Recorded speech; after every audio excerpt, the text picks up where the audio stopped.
कटनी शहर की गलियों में खेलने वाली एक नन्ही बच्ची अर्चना तिवारी पढ़ाई में बहुत तेज, सवाल पूछे जाने में आंसर देने के लिए सबसे आगे। टीचर अक्सर कहते ये लड़की बड़ी होकर कुछ बड़ा करेगी। पढ़ाई में उसकी रुचि हमेशा कानून और न्याय की तरफ रही। बचपन में जब मोहल्ले के बच्चे खेल के झगड़े लेकर उसके पास आते तो वो एक छोटे से जज की तरह फैसला करती। सब कहते अर्चना तो जन्म से ही जज बनी है।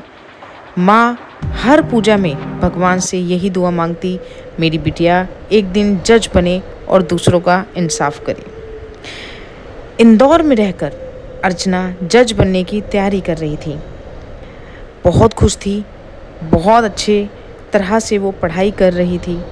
रक्षाबंधन का त्यौहार नज़दीक था।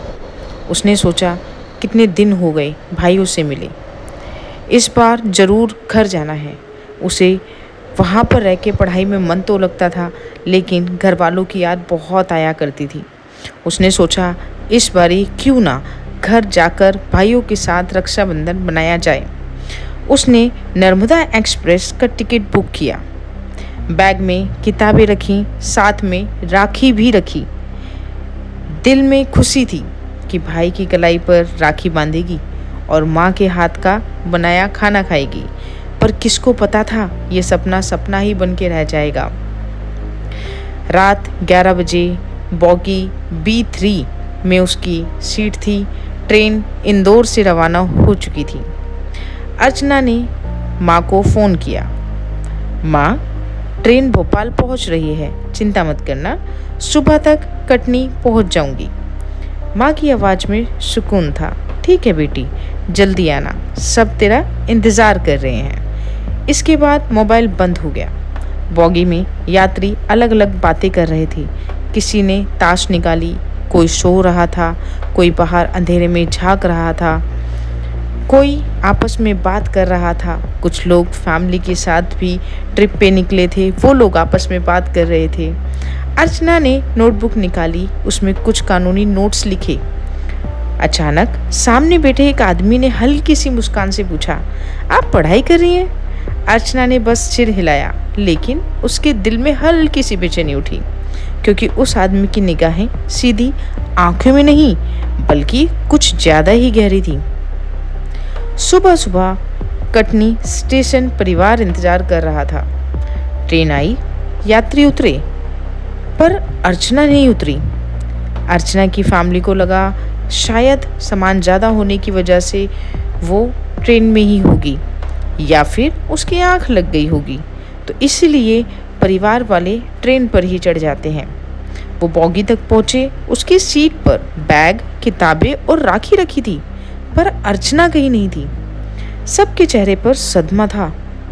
सब यही सोच रहे थे कि क्या हुआ होगा। भाई चिल्लाया, दीदी कहाँ हो, दीदी कहाँ हो, पर वहाँ से कोई आंसर नहीं आया।